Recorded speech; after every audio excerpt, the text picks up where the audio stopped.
না, নিজেকে আমি কোনো তারতম্য মনে করতেছি না। কারণ আমিও আপনাদের মতো নরমালি মানুষ। ইনজুরি ধরেন মানুষ যুদ্ধে নামলে গুলি খায়। তো ক্রিকেট খেলতে আসলে ধরেন ইনজুরিতে পড়বো। আর যেটা মেইনটেইনের কথা বলতেছিলেন, ফিটনেস এগুলো সবকিছু নিজে মেইনটেইন করতেছি এবং বিসিবি যেসব শিডিউল দিছে ওই শিডিউলগুলো মেনে কাজ করার চেষ্টা করতেছি।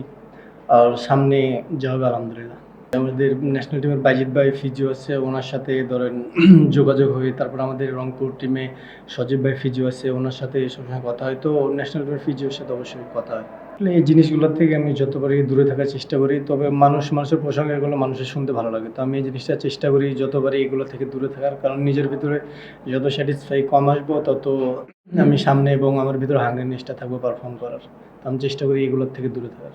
না, নিজেকে আমি কোনো তারতম্য মনে করতেছি না। কারণ আমিও আপনাদের মতো নরমালি মানুষ।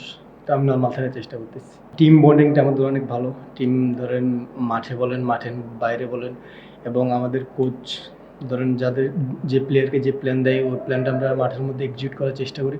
আমাদের টিম বন্ডিংটা অনেক ভালো।